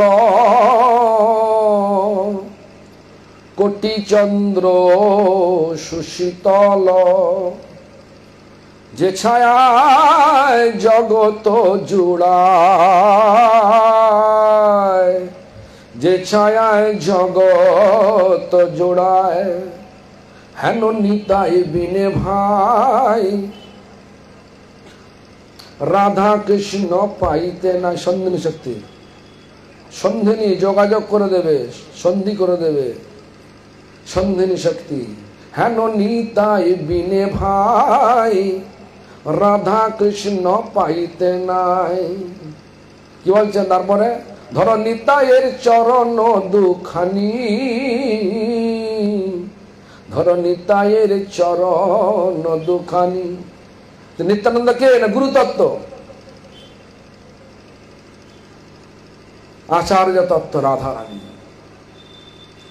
তো আচার্য রাধারানীর শ্রী গুরু চরণ পদ্ম কেবল ভকতি সদম। শ্রী মানে রাধারানী, তার পাদপদ্ম কি? ভক্তি সদম। ভক্তি মানে এমন একটা ভালোবাসা ভগবানেতে, আমি ভগবান আমি তোমার কাছে কিচ্ছু চাই না, শুধু আমার সেবাটা গ্রহণ করুন। এই ভাব, এই ভাবটা হচ্ছে ভক্তি। সেই ভক্তির গৃহ কোথায়? সদ্ম মানে গৃহ, সদ্ম মানে গৃহ মানে ঘর। সেই ভক্তির ঘরটা কোথায়? রাধারানীর পাদপদ্ম। রাধারানী এটাই সেবা করেছেন। যখন কৃষ্ণ চলে গেলেন বৃন্দাবন ছেড়ে, আজকের দিনে আমরা কি করি? যদি বাড়িতে কোনো সাধু আসে, বামন মহারাজ, তারপর হচ্ছে সাধু মহারাজ, যিনি এখন চোখটা উন্মেল করে ধ্যানে আছেন, হ্যাঁ, নাড়ি দাও, নাড়ি দাও, নাড়ি দাও। তা তিনি যদি এখন বলেন যে নন্দিতা তোমাদের বাড়িতে গিয়ে থাকবো 10 দিন, বাবা কবে যাবে রে বাবা? 10 দিন থাকবে? হ্যাঁ, হবে কিনা? আর কৃষ্ণ যখন বৃন্দাবন ছেড়ে চলে গেলেন, বলে গেলেন আমি ফিরে আসবো। এমন আসছে না বলে রাধারানী বিলাপ করছেন, মানে দুঃখ করছেন। কি বলছেন? ওই দীন দয়াদ্র নাথ হে মথুরা নাথ। দেখুন, যখন বৃন্দাবনে ছিলেন কৃষ্ণ, তখন ছিল বৃন্দাবন নাথ। এখন মথুরা চলে গেছে, বিরহেতে, বিরহরূপ ভালোবাসাতে, মানে কেবল সালকি মুড বলে, ইংলিশে বলে সালকি মুড, মানে ভেতরে ভালোবাসা আছে, বাইরে ক্রোধ দেখাচ্ছে, এগুলো সালকি মুড। তো বিরহরূপ ভালোবাসা, যে সালকি মুড, বলছেন আজ থেকে তুমি আর বৃন্দাবন নাথ নও, তুমি মথুরা নাথ। দীন দয়াদ্র নাথ হে মথুরা নাথ কদা বলকসে হৃদয়ং তদ লোক কাতরং। হৃদয়টা তোমার বিরহে কাতর হয়ে যাচ্ছে, শরীর থেকে লাফিয়ে পড়ে যাচ্ছে। মানে এটা আমি হচ্ছে ভাবনা এরকমই, শরীর থেকে হৃদয়টা থাকছে না, যদি হৃদয়টা চলে যা বাঁচবে না? হৃদয় লোক কাতরং, হে দ্বৈত, তারপরে বলছে হে দ্বৈত, হে প্রিয়, ব্রহ্মতে পাগল হয়ে গেছি। কিসের জন্য পাগল? কিম করাম্ভম, তুমি নেই, আমার সেবা নেই, আমি কি করব? এরা ভাবাছে। যদি বামন মহারাজ আর সাধু মহারাজ যদি পড়ে যায় কারো বাড়িতে, বা আমি যদি পড়ে যাই কারো বাড়িতে 10-15 দিন থাকি, বলবে কবে যাবে রে বাবা, নাকি রাসমণি, তারপরে হচ্ছে কি জয়শ্রী, সব বলবে বাবা এর কতদিন থাকবে রে বাবা, তা আমাদের সর্বনাশ করে দিচ্ছে, সময় খেয়ে যাচ্ছে, নাকি? কিন্তু রাধারানীর সেবা ভাব, যেমন গৌতম ঋষি, এক ঘটনা বলছি, তখন ঘটনাটা একদম সত্যিকারের ঘটনা। এক সময় দেশেতে দুর্ভিক্ষ দেখা দিল, অর্থ পর্যন্ত দুর্ভিক্ষ, যখন ভিক্ষা করলেও খাদ্য মেলে না, যেমন এবছর হবার তাল আছে, যুদ্ধ লেগে গেছে, জল মানে ইন্দ্রদেব আমাদের বিরূপ হয়ে গেছে, ফসল নষ্ট হয়ে যাচ্ছে, দুর্ভিক্ষ হতে পারে, ভিক্ষা মিলবে না, তাকে বলে দুর্ভিক্ষ। দুর্ভিক্ষ দেখা দিল, দেশের যত রকমের সব সাধু সন্ত আছে তারা জানে যে গৌতম ঋষির একটা সিদ্ধি আছে, তার জমিতে কখনো ফসল থাকবে না, সবসময় ফসল থাকবে, জমি ভরা ফসল থাকবে, ভান্ডার ভরা জিনিস থাকবে, কখনো খালি হবে না। সেই জন্য সমস্ত ঋষি মুনি গৌতম ঋষির আশ্রমে এসে থাকতে লাগলেন। গৌতম ঋষি সাধু সন্তের সেবা করতে এতই মশগুল হয়ে গেলেন, দুর্ভিক্ষ চলে গেল, তথাপি সাধু সন্তদের বলছে না তোমরা চলে যাও, অনুমতি দিচ্ছে না। তারা যাবার চেষ্টা করছে কিন্তু কখনো অনুমতি দিচ্ছেন না। এখনকার দিনে কি হয়, যার বাড়িতে আসি, মানে অ্যাকচুয়ালি অতিথি মানে কি? অতিথি সব মানে হচ্ছে যে যার বাড়িতে যাবে তার অনুমতি ছাড়া সে যেতে পারবে না। তো যা গৌতম ঋষির আশ্রমেরা সবাই এসছে, দুর্ভিক্ষ সময় এসছে, সবাই আশ্রয় নিয়ে সবাই আনন্দী দিন কাটিয়েছে। এখন দুর্ভিক্ষ চলে গেছে, সমস্ত ঋষি মুনি যাবার জন্য চেষ্টা করছে, কিন্তু গৌতম ঋষি অনুমতি আর দিচ্ছে না। কেন? অতিথি সেবায় এত আনন্দ রয়েছে। তাই কি হলো, একদিন ওই মুনি ঋষিরা যে গৌতম ঋষি বাজারে গেছে কোনো কাজের জন্য, তখন আশ্রমে বসে গৌতম আশ্রম যুক্তি করলেন, এখন কি করে যাওয়া যায়, একটা সিদ্ধান্ত নিতে হবে, একটা চক্রান্ত করতে হবে। কি চক্রান্ত করলেন? তারা মন্ত্র দিয়ে একটা গরু রচনা করলেন, গরু তৈরি করলেন। গরুটাকে তার ওই মানে কৃষি ক্ষেত্রে, মানে যেখানে চাষবাস হয়েছে সেখানে ছেড়ে দিলেন, যে ফসল হয়েছে সেখানে ছেড়ে দিলেন। গরুটা খুব দ্রুত ঘাস খেতে লাগলেন, সব ফসল খেতে লাগলেন। যখন গরুটায় ফসল খেয়ে নিচ্ছে, দেখবে গৌতম ঋষি নিশ্চয়ই তাকে তাড়াবার চেষ্টা করবেন। তাড়াবার চেষ্টা করা মাত্রই গরুটা পড়ে মরে যাবে। তখন নিশ্চয়ই গৌতম ঋষি মনে মনে দুঃখ পাবে, আমি গোহত্যা করলাম। তো গোহত্যার দুঃখের জন্য যখন দুঃখ নিয়ে যখন আমার আশ্রমে প্রবেশ করবে, তখন আমরা সবাই জিজ্ঞেস করবো, কি মুনিবর, ঋষিবর, আপনার এত মনে দুঃখ কেন? যখন সত্যি কথা বলবে তখন আমরা এই দোষ দেব, হে তুমি তো গোহত্যা করেছো, তোমার সঙ্গে থাকা যাবে না, চললাম আমরা সবাই। এইভাবে যখন সবাই চলে গেলেন মুনি ঋষিরা, তারপরে গৌতম ঋষি মনে মনে চিন্তা করতে লাগলেন, আরে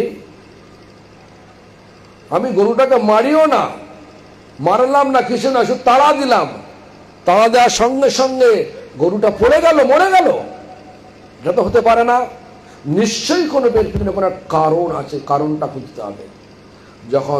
যখন ধ্যানে বসলেন তখন দেখতে পেলেন যে এই সমস্ত ঋষি মুনি যারা এখানে ছিলেন তাদের চক্রান্ত তৈরি করে গরু। ঠিক আছে, আজ আমি তোদের অভিশাপ দিচ্ছি, ওদের সমস্ত শ্লোক ভুলে যাবি, ওদের মুখ থেকে কোনো সংস্কৃত উচ্চারণ শুদ্ধ রূপে হবে না, সংস্কৃত উচ্চারণ শুদ্ধ রূপে হবে না। এর জন্য দেখবেন যত সংস্কৃত পাঠক আছে এক এক রকম উচ্চারণ করে। গৌতম ঋষির অভিশাপে আগে কোনো গ্রন্থ ছিল না, শ্রৌত পন্থায় চলতো। একজন বললে আরে শুনলো, শুনেই তার সব মনে থাকতো। এখন আজকে কি খেয়েছি, কালকে খেয়েছি, গতকাল যখন সকালে ছেড়ে আসি রান্না করে, সকালবেলা রান্না করলো আলুর চপ সিঙ্গাড়া দিতে ভুলে গেছে, 5 মিনিটের ব্যাপার, ভুলে গেছে নাকি? সত্যি না মিথ্যে বলো? এই আমরা যদি বলি যে ভাগবতম লিখেছেন, আগে লেখা ছিল না। ভাগবত নিত্য আগে লেখা ছিল না, কিন্তু ব্যাসদেব গণেশকে লেখালেন আমাদের জন্য। ভাগবত চিরকাল আছেন, ভাগবত কৃষ্ণ, সাক্ষাৎ কৃষ্ণ চিরকাল আছেন। যাই হোক, এখন আমার কথা হচ্ছে যে শরণাগতি ভক্তি অনুকূল মাত্র কার্যেরও শিকার। যেটা ভক্তির অনুকূল, যেটা ভক্তি বাড়বে, যেমন বৈষ্ণব সঙ্গ করলে ভক্তি বাড়ে। কৃষ্ণ ভক্তি জন্ম মূল হয় সাধু সঙ্গ, সাধুর সঙ্গ করলে ভক্তি বাড়ে কিনা? আমরা তো যখন ছোটবেলা যেতাম, আমার মনে হয় ছোটবেলায় যখন চৈতন্য মঠে যেতাম, তখন যখন যেতাম বেশ কয়েক মাস আমাদের খুব উৎসাহ থাকতো। স্কুলে পড়তাম বটে, তো খুব উৎসাহ থাকতো। আর ওখানকার সন্ন্যাসীরা কি বলতেন, মন্দিরে আসা মানে পানা পুকুরে ঢিল মারার মতো। ছোট ছোট কচি পানা না, পানা পুকুরে ঢিল মারলে কচুরি পানাগুলো সরে যায়, আবার পরপর সে জুড়ে যায়, তাই কি না? তো আমরা এখন বারবার এসে মঠে এসে ঢিল মারবো, পানা পুকুরে ঢিল মারার মতো আসবো। পানা পুকুরে পানাগুলো সরে যাবে, আবার জুড়ে যাবে, আবার মারবো, আবার সরে যাবে, আবার এইভাবে করতে হবে বারবার। এরকম ধরনের উৎসাহ হতো আমাদের। মানে সাধু সঙ্গ করলে, মানে ভক্তির অনুকূল হচ্ছে সাধু সঙ্গ, ভক্তির অনুকূল হচ্ছে হরিনাম গ্রহণ, ভক্তির অনুকূল হচ্ছে হরিকথা শ্রবণ, ভক্তির অনুকূল হচ্ছে কৃষ্ণের স্মরণ, ভক্তির অনুকূল হচ্ছে ভগবানের পূজা, ভক্তির অনুকূল হচ্ছে যত রকমের আছে বন্দনা। আমরা যে হরিকথার আগে বন্দনা করি, সব ভক্তির অনুকূল। ভক্তির অনুকূল মাত্র কার্যের শিকার, সেটা সর্বক্ষণ স্বীকার করে নেব, কখনো অবজ্ঞা করব না। কিন্তু আজকের দিনে দুঃখ হচ্ছে এটাই যে ভগবানের কথায় রুচি নাই, যতটা রুচি আছে টেলিভিশনের সিরিয়ালেতে। নাকি টেলিভিশনের সিরিয়াল যদি হয়, মানুষ একদম কাজ বাজ ফেলে আগে সিরিয়ালটা দেখবে, হয় কিনা? হয় কিনা? হ্যাঁ, কেউ আর না বলে না, কেউ হ্যাঁ না বলুন না রে বাবা, কেউ তো বলে না, একটু আস্তে আস্তে বলছে। তো যাই হোক, দেখুন ঘটনা হচ্ছে আমাদেরকে আগে আমরা এখানে মানুষ দেহ নিয়ে এসছি। কি জন্য এসছি? পরমার্থের জন্য এসছি। পরমার্থ সঙ্গে যাবে, অর্থ এখানে রয়ে যাবে, কেউ নিতে পারবে না। এটাই বলছিলাম না। তা ভক্তির অনুকূল হচ্ছে কার্যেরও স্বীকার, ভক্তির অনুকূল যেটা সেটা স্বীকার করে নেব। আর ভক্তি প্রতিকূল ভাব বর্জনাঙ্গীকার, সেটাকে ত্যাগ করব। কিরাম? বজ্রের মতো ত্যাগ করব। এই এতগুলো 6টা লক্ষণ বললেন, শরণাগতির লক্ষণ বললেন। এই শরণাগতি শিখায়, শরণাগতি ভকতেরও প্রাণ। বলছে যার ভক্তি আছে সে ভক্ত, আর যার ভক্তি আছে তার শরণাগতি আছে। শরণাগতি নেই, তার ভক্তি নেই, তাই ভক্তির প্রাণও নেই। কিন্তু আমি ভক্তি করছি, গলায় মালা পড়েছি, তিলক নিয়েছি, সবই করেছি, শরণাগত হয়নি, হবে না। কার কাছে শরণাগত হতে হবে?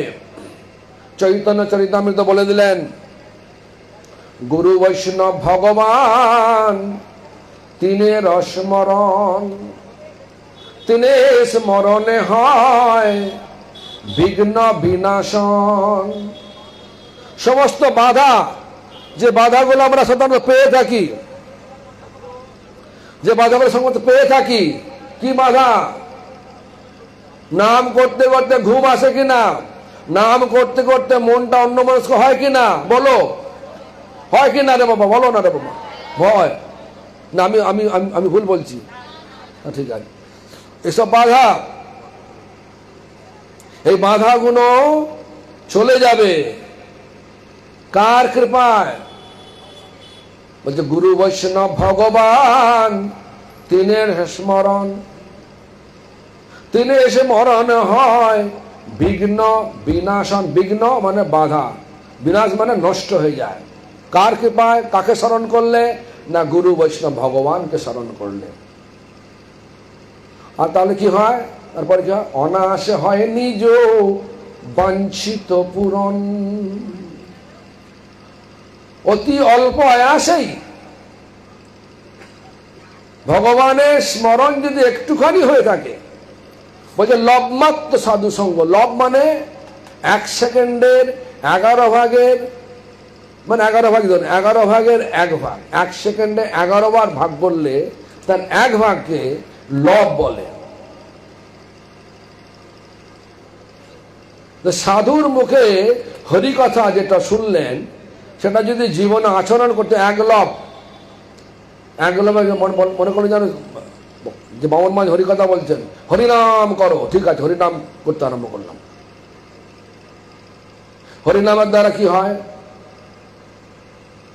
ইয়া হইতে সর্বসিদ্ধি হইবে সবার, সব রকমের সিদ্ধি পাওয়া যাবে।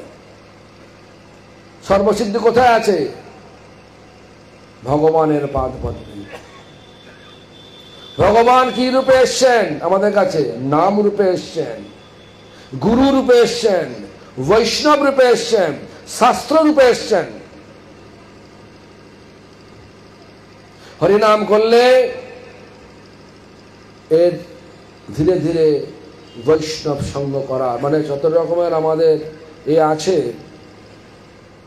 মনের মধ্যে ভোগ বাসনা আছে, সব ধীরে ধীরে চলে যাবে। তাহলে কি জাগবে? কি সেবা বাসনা। কার সেবা? ভগবানের সেবা। সেবা মানে কি? সুখ দেয়া।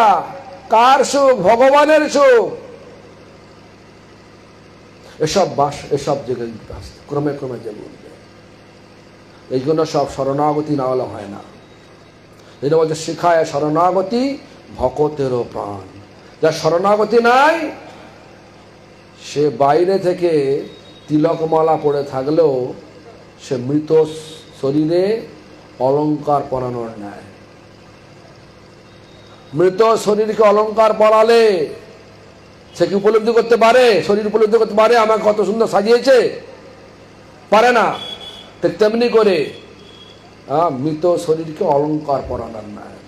তাই ভক্তির জন্যে প্রথম হচ্ছে শরণাগতি। শরণাগতি শিখায় শরণাগতি ভকতেরও প্রাণ। আর কি বলছেন? এই সরঙ্গ শরণাগতি হইবে যাহার, তাহারও প্রার্থনা শুনে শ্রীনন্দ কুমার। এই 6 শরণাগতির 6টা যে লক্ষণ যার আছে, তারই প্রার্থনা ভগবান শোনে, নন্দকুমার শোনে। ভগবান নন্দকুমার মানে নন্দ মহারাজের ছেলে। কে? কৃষ্ণ। কৃষ্ণ শোনেন তারই প্রার্থনা। শরণাগতি নেই, প্রার্থনা শুনবে না। কার শরণাগতি আছে? যে যতটা শরণাগত সে ততটাই বৈষ্ণব।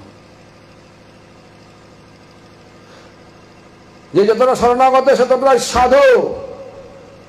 সাধু মানে কোনো ওই ছেলে কি মেয়ে, সাধু মানে সে মন্দিরে থাকবে এরকম নয়, গৃহ থাকতে পারে সাধু। যার যতটা শরণাগতি। দেখবেন চৈতন্য মহাপ্রভুকে ভক্তগণ বলেছিলেন, জিজ্ঞাসা করেছিলেন, প্রভু কে শ্রেষ্ঠ? সে বলে যেই ভজে সেই বড়। অভক্ত হিংসার, মানে যে ভজে মানে যার সেবা ভাব যত বেশি সেটি তত ভজে ততটাই বড়। যার সেবা ভাব যত বেশি, যেমন আমরা আনন্দপুরে ছিলাম, কার বাড়িতে ছিলাম? কার বাড়িতে ছিলাম? এই ধ্রুব, কার বাড়িতে রে? হ্যাঁ, নন্দিতা হচ্ছে ধনঞ্জয় উমা দেবীর বাড়িতে ছিলাম। হ্যাঁ, দেখো কত দিন রাত সেবা করেছে আমাদের। আমরা সেবার অযোগ্য, কিন্তু সেবা করে গেছে। যার যতটা সেবা ভাব আছে, এটা আমার কথা না, মহাপ্রভু বলছেন, যে ভজে সেই বড় অভক্ত হিংসার, কৃষ্ণ ভজনে নাহি জাতি কুলাদির বিচার। তিনি বললেন না ব্রাহ্মণ সকলের বড়, তিনি বললেন না সন্ন্যাসী সকলের বড়, এরকম কোনো জাত কোনো আশ্রম কেউ বর্ণের কথা বললেন না। তিনি বললেন কি, যার যতটা সেবা ভাব রয়েছে সেটি ততটাই বড়। এজন্য আমাদেরকে এই জীবনের মূল্যায়নটা করতে হবে। মনুষ্য জীবনের মূল্যায়নটা কি? আমি কতটা আত্মকল্যাণ করতে পারলাম, আমি কতটা আত্মকল্যাণ করতে পারলাম, আমি কতগুলো বাড়ি করলাম, কতগুলো দোকান করলাম, কত টাকা জমালাম, এটা কোনো মূল্যায়ন নয়। আসল মূল্যায়ন হচ্ছে আমি কতটা শরণাগত হতে পারলাম ভগবানের কাছে, এটা হচ্ছে আসল মূল্যায়ন। আর ভগবানের শরণাগত হওয়া যাবে কখন? সাধু সঙ্গে। সাধু সঙ্গে কৃষ্ণ নাম। থাক না, বসে যান, সকালে একটু এগিয়ে আসুন, আপনি উপরে চলে আসুন, কিছু লোক উপরে চলে আসুন। হরি বল, এই প্রভু আমরা উপরে চলে আসুন, হ্যাঁ চলে আসুন, আসো। এই সুদর্শন কোথায় গেল? চলে আসুন, পরে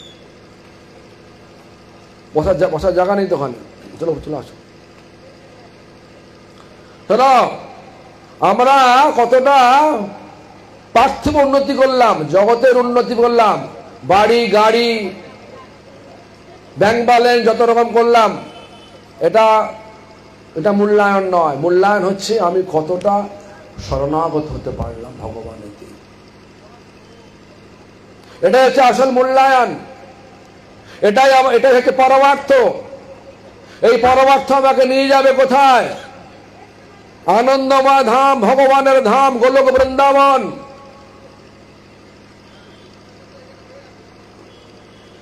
আমাদের আর সঙ্গের অভাব হয়ে গেছে।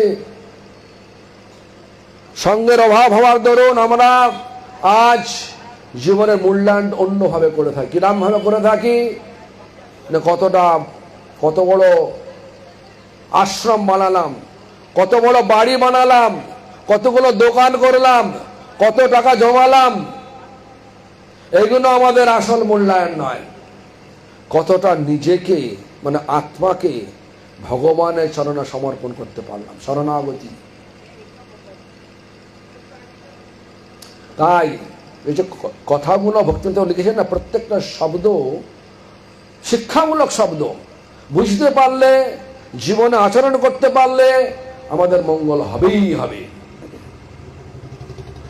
এটা বলছেন, সরঙ্গ শরণাগতি হইবে যাহার, তাহারও প্রার্থনা শুনে শ্রীনন্দ কুমার। রূপ সনাতন পদে দন্তে তৃণ করি,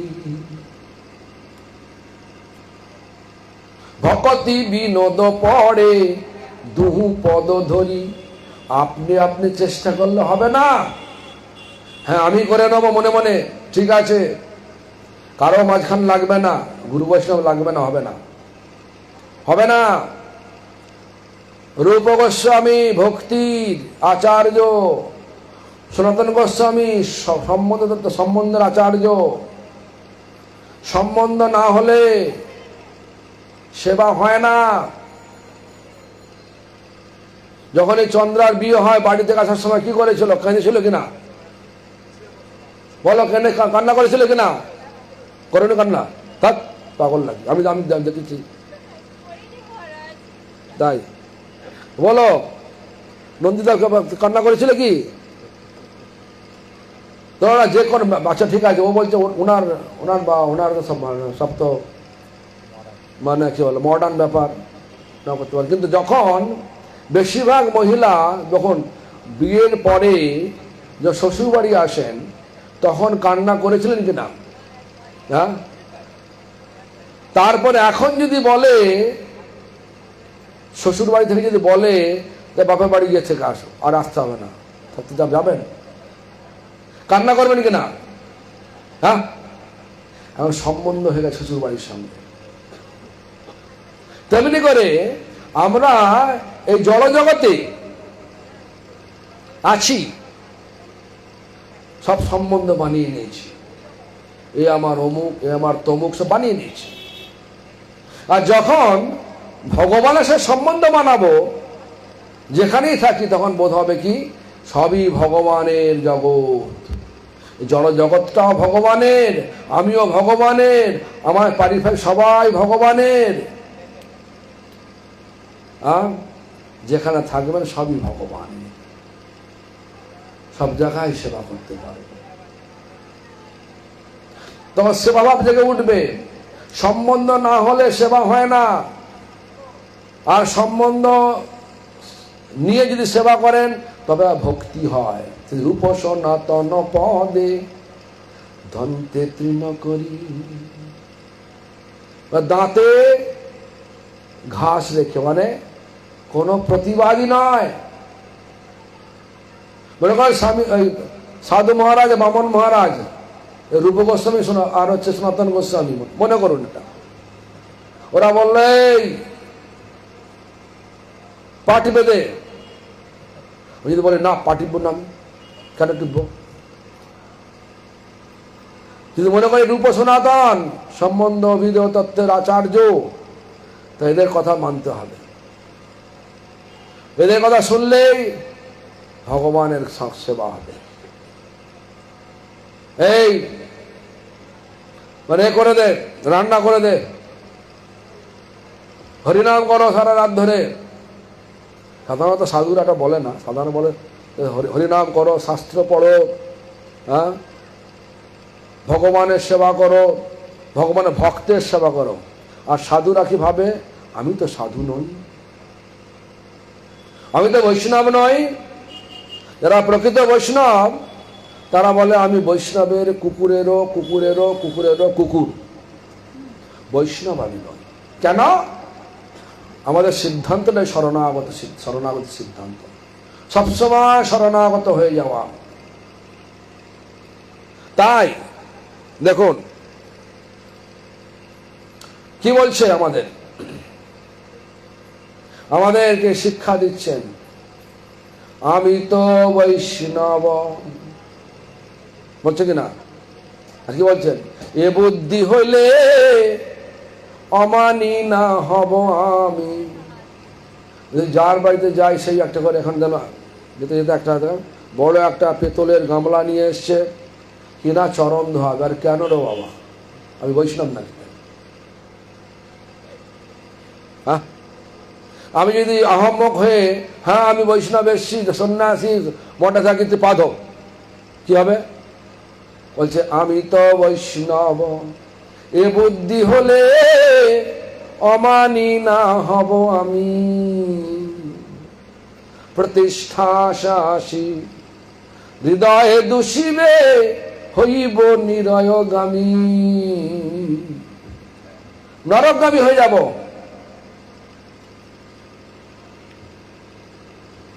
তারপর কি বলছেন?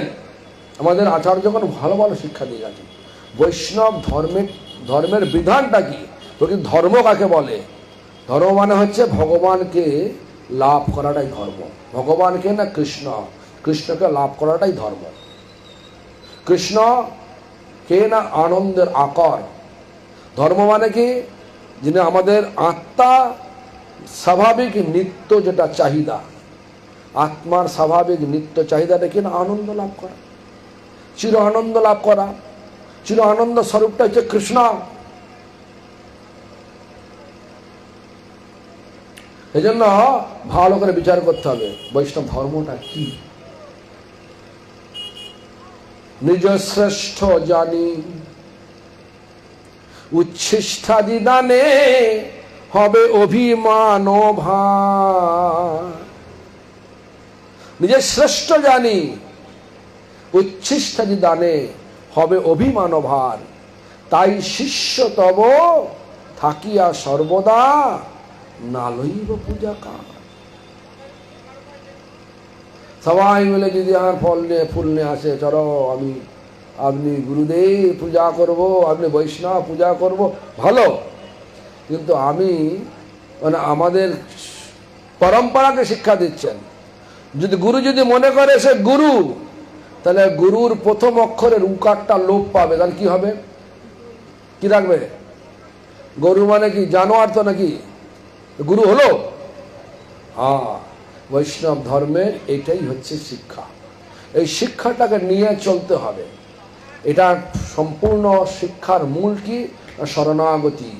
শরণাগতি না হলে কখনো প্রেম লাভ হবে না।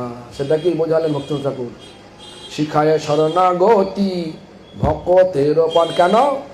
অত্যন্ত দুর্লভ প্রেম করিবারে দান। অত্যন্ত দুর্লভ প্রেম,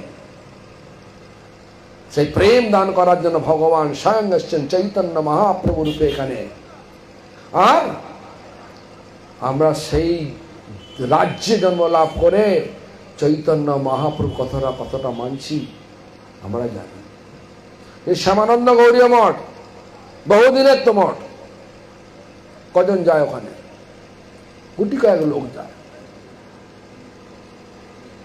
কিন্তু যে আশ্রম, যে গৌরীয় মঠ, যার শিক্ষা এত উন্নত শিক্ষা, সেখানে আমাদের মন নাই। কেন? ভোগে মন আছে। ভোগভূমিতে এসে পড়েছি, ভোগে মন আছে। ভোগে মন থাকলে ভোগময় জগতে বারবার আসতে হবে। কোথায় স্থাপন করতে মনটাকে? সেবা ভূমিতে। সেটা কোথায়? গোলক বৃন্দাবন, ভগবানের ধাম। সেখানে যাওয়া যাবে কিভাবে? হরে কৃষ্ণ মহামন্ত্র জপ দ্বারা। জপ করবো কিভাবে? শরণাগতির দ্বারা। কোথায় শরণাগতি? গুরু বৈষ্ণব ভগবানের শরণাগতি। তাহলে কি হবে?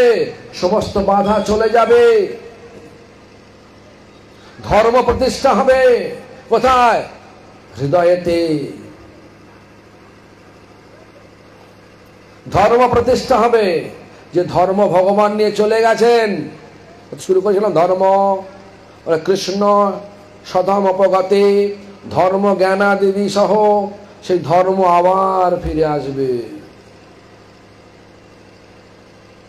ভাগবত আছে তো, কিন্তু ভাগবত পড়লে নিজে নিজে পড়লে হবে না। যাও ভাগবত পড়ো বৈষ্ণবের স্থানে, একান্ত আশ্রয় করো চৈতন্য চরণে। ভাগবত পড়তে হবে, কিন্তু বৈষ্ণবের আনুগত্যে। হরিনাম করতে হবে, কিন্তু বৈশুদ্ধ ভক্তের আনুগত্যে। ভগবানের সেবা করতে হবে, কিন্তু শুদ্ধ ভক্তের আনুগত্যে। বৈষ্ণব ধর্মটা আনুগত্যের ধর্ম। এই ধর্ম কথাই যেখানে হয়, এই ধর্ম কথা যেখানে হয়, সেটা হয় ধর্ম সভা। যারা শোনেন তারা প্রকৃত সভ্য, যারা শোনেন না তারা অসভ্য। অসভ্য মানে ভালো না খারাপ? খারাপ না ভালো? বলো। খারাপ। তাহলে আমরা অসভ্য হবেন না সভ্য হবেন? সভ্য হবেন, নিঃসন্দেহে সভ্য হবেন। তাহলে সভ্য মানে শোনা। শোনা মানে কি? একান দিয়ে শুনলাম, একান দিয়ে বার করে, এটা না শোনা হবে। কান দিয়ে শুনে হৃদয়ে নিয়ে জীবনে পালন করাটার নামই হচ্ছে শোনা। কি বললাম? কান দিয়ে শুনলাম, হৃদয়ে নিয়ে জীবনে পালন করলেই হবে শোনা, না হলে শোনা হলো না।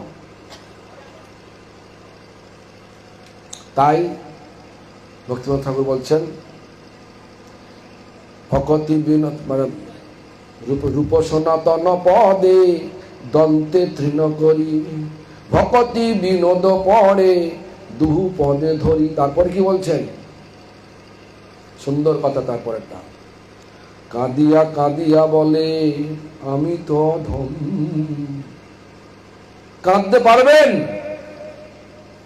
আমি অধম, এটা ভাব নিতে, এটা ভাবতে পারবেন? কাঁদিয়া কাঁদিয়া বলে আমি তো অধম, শিখায়ে শরণাগতি কর হে উত্তম।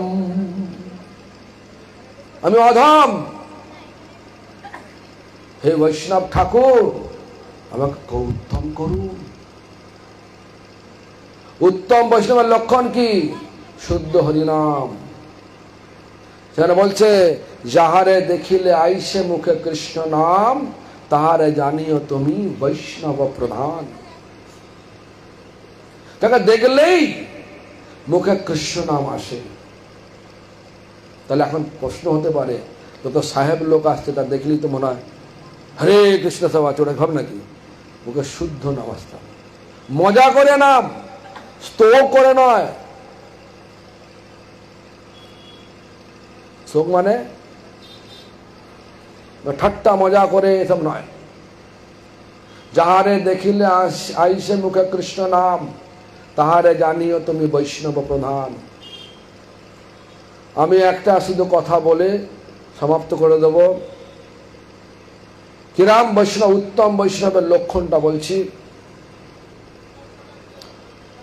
বৎসরটা হচ্ছে 1993 সাল। কি বললাম? 1993 সাল। তখন জন্ম হয়েছে কার কার? 1993 সাল। দেখুন, সেই 93 সালে আমি আমার গুরুদেব ভক্তি প্রমোদ পুরী গোস্বামী ঠাকুরকে নিয়ে একটা অটো করে, লাক্সারি গাড়িতে নয়, 3 চাকা অটো, টোটো করে যাচ্ছি বৃন্দাবনের। টোটো নয়, অটো, 3 চাকা, ডিজেলে চলে, ঠাক ঠাক ঠাক ঠাক করে। হ্যাঁ, সেই অটো করে যাচ্ছি লইবাজারের ওপর দিয়ে। আর একজন দেখলো, কোথায় না লইবাজারে মহেশ ক্লথ স্টোরে বসছিলেন। তিনি দেখতে পেলেন একজন সুন্দর, অত্যন্ত বয়স্ক এক সাধু চলে গেল। এক ঝলক দেখেছে, দাঁড়ানো না, টোটোটা ধাঁধা করে চলে গেছে। ও দেখেছে, দেখা মাত্রই সে সাহেব, সেই মহেশ ক্লথ স্টোরের মালিক রাজেন্দ্রকে জিজ্ঞাসা করেছে, আচ্ছা আপনি চেনেন? মানে ইংরেজি চেনেন? এই যে গেল কে? সবাই চেনে একে, ইনি ভক্তিপ্রমোদ পুরী গোস্বামী মহারাজ, থাকেন চৈতন্য গৌরী বড় মঠে থাকেন, মথুরা রোডে থাকেন। কোথায় মঠটা? অ্যাড্রেস নিয়ে নিলেন। পরের দিন সকালে এসে গেলেন। পরের দিন সকালে না, দুপুরবেলা এলেন। অপেক্ষা করছেন বাইরে।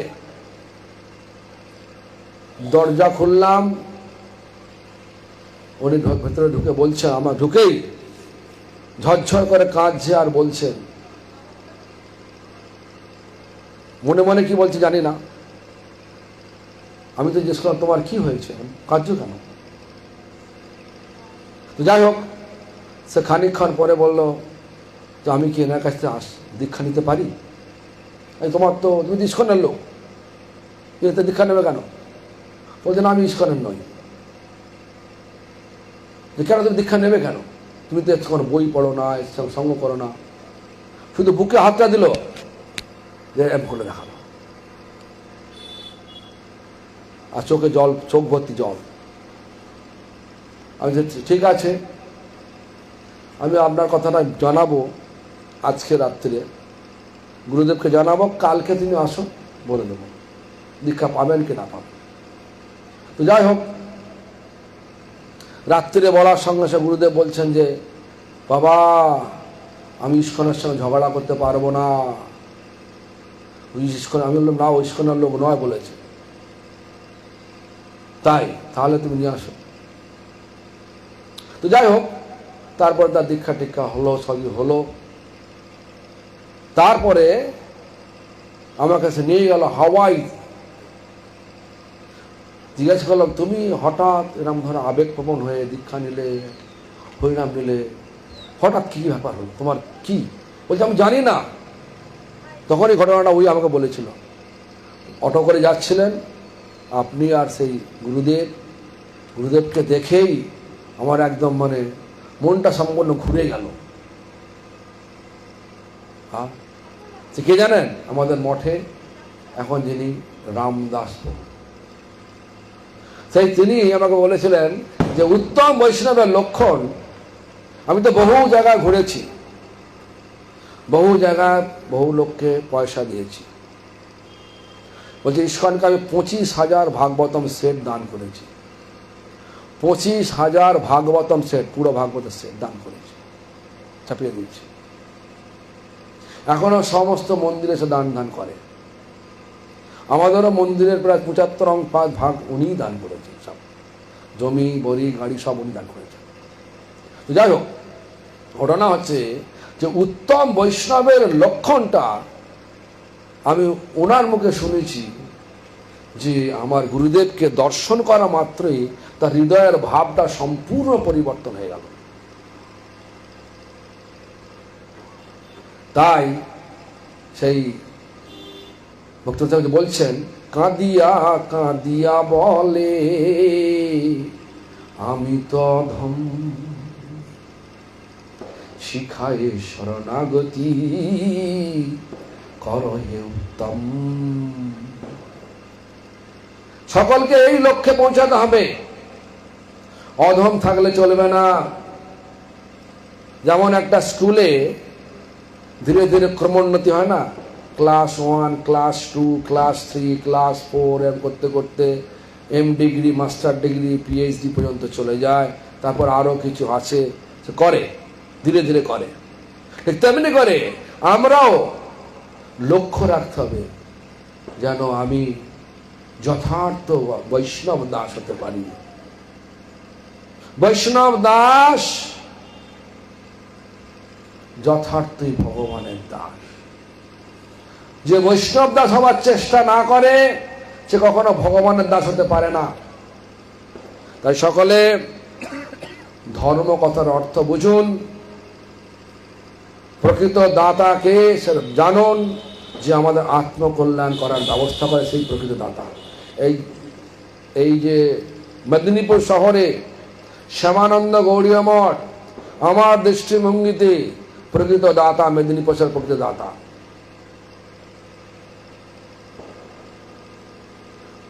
গৌড়ীয় মঠ প্রকৃত বিশ্বের দাতা, কিন্তু গৌড়ীয় মঠের শিক্ষা বুঝবার মতো ক্ষমতা অনেকেরই কম আছে।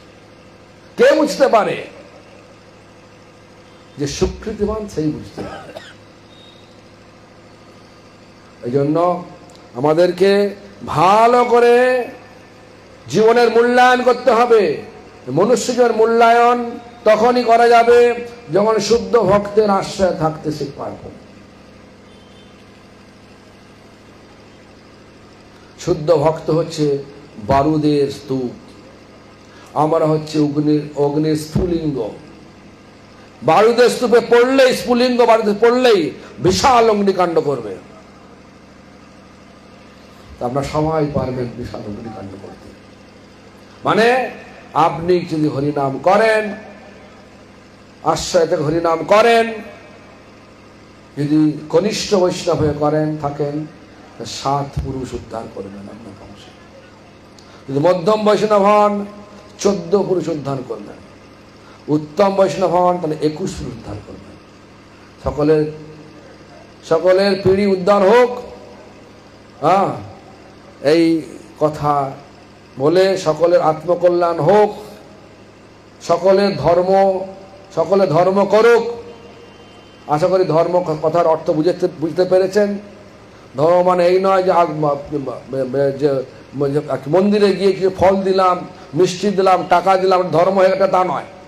ধর্ম মানে আত্মার স্বাভাবিক নিত্য স্বভাবকে প্রতিষ্ঠিত করার নামই ধর্ম। আত্মার স্বাভাবিক নিত্য স্বভাবটা হচ্ছে চির আনন্দ লাভ করা। চির আনন্দ স্বরূপ হচ্ছেন কৃষ্ণ। কৃষ্ণ এখানে কলিযুগে এসছেন হরে কৃষ্ণ মহামন্ত্র রূপে।